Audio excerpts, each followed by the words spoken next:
రాష్ట్ర ప్రజలు బంగారం కొనుగోలును తగ్గించుకోవాలని ఈ విషయంలో ప్రధానమంత్రి నరేంద్ర మోదీ ఇస్తున్న సూచనలను అందరూ పాటించాలని ఆంధ్రప్రదేశ్ ముఖ్యమంత్రి నారా చంద్రబాబు నాయుడు పిలుపునిచ్చారు.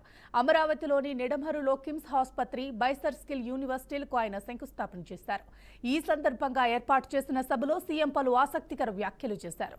అమరావతి అతి తొందరలోనే అభివృద్ధి చెందుతుందన్నారు. ఇక భారతదేశం పౌరులంటే విదేశాల్లో ఎంతో క్రేజ్ ఉందని, అందుకు మనం అన్ని భాషలు నేర్చుకోవాలని అన్నారు. ఈ రాష్ట్రంలో ఒక అరాచకం, ఒక విధ్వంసం, నా జీవితంలో అలాంటి పాలన ఎప్పుడూ నేను చూడలేదు, చూస్తాను కూడా అనుకోను. 50 సంవత్సరాలు సుదీర్ఘ రాజకీయ చరిత్ర. అలాంటివి మీరు చూసినప్పుడు నేనే ఎప్పటికప్పుడు నేర్చుకుంటానే ఉంటాను. అనునిత్యం నేను నిత్య విద్యార్థిని. ఇప్పుడు భాస్కర్ రావు గారితో మాట్లాడినప్పుడు ఒక మాట అంటే నా మైండ్లో నా కంప్యూటర్లు ఎక్కించుకున్నాను. 1,00,000 ఉద్యోగాలు మా పిల్లలకి ఇవ్వాలనేది నా ప్రగాఢమైన ఆలోచన. మా ఆఫీసర్లు చెప్తే ఒకటే మాట చెప్పాను, మీరు బిజినెస్ రూల్స్ చూస్తారు, నేను పిల్లల భవిష్యత్తు చూస్తాను, మీకు నాకు ఇదే తేడా అని కూడా నేను చెప్పాను. సిటీ ఎంత అభివృద్ధి అయితే మీ భవిష్యత్తు అంతా ముందుకు పోయే అవకాశం ఉంటుంది. ఈ విషయం మనం గుర్తుపెట్టుకోవాల్సిన అవసరం ఉంది. ఒక ఇన్నర్ రింగ్ రోడ్ రావాలి.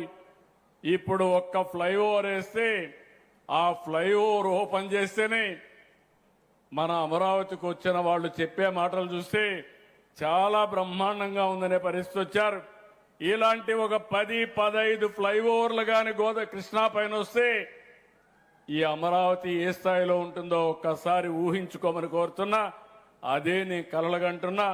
తప్పకుండా చేసి చూపించే బాధ్యత రాబోయే 20 సంవత్సరాల్లో ప్రపంచంలోనూ ఒక మేటైన నగరంగా మన అమరావతి తయారవుతుందని మరొకసారి మీ అందరికీ విజ్ఞప్తి చేస్తున్నా. ఎందుకు ఈ మాట వాడుతున్నానంటే ఇది ఒక ఫ్యూచర్ సిటీగా రావాలి. ఒక మనిషిని మెప్పించే గుణం భారతీయులకు ఎక్కువగా ఉంది. నేను అందుకే ఎప్పుడు చెప్తా ఉంటాను, ప్రపంచంలో చాలా దేశాలు ఉన్నాయి కానీ ప్రపంచం మొత్తం ఆమోదించే ఏకైక దేశం భారతదేశం. ప్రపంచంలో అందరూ మెచ్చుకునే దేశస్థులు భారతీయులు అని చెప్పి కూడా నేను మీకు తెలియజేస్తున్నా. ఇక్కడ ఇప్పుడే భాస్కర్ రావు గారికి ఒక మాట చెప్పాను, మీరు ఇక్కడ స్కిల్తోనే వీళ్ళకి లాంగ్వేజ్ కూడా నేర్పించాలి. ఏ దేశంలో ఎక్కువ డిమాండ్ ఉందంటే ఇప్పుడు మనం చూశాను, జపాన్, జర్మనీ, అనేక దేశాల నుంచి అడుగుతున్నారు. ఒకప్పుడు వాళ్ళు ఎవరిని అలో చేసేవాళ్ళు కాదు, ఇప్పుడు వాళ్ళందరూ మన పైన ఆధారపడుతున్నారు.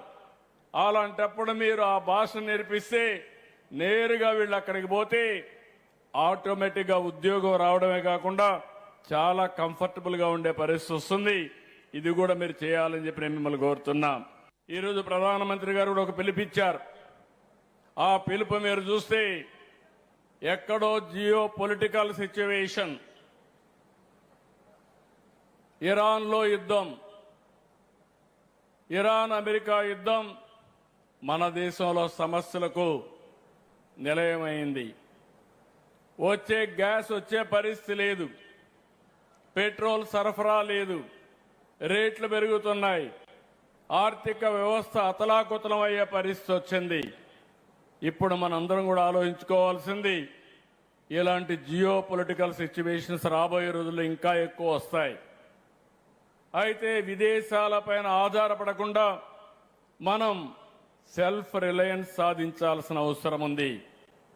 దీనికోసం ప్రతి ఒక్క ఇల్లు కరెంట్ ఉత్పత్తి చేసుకోవాలి.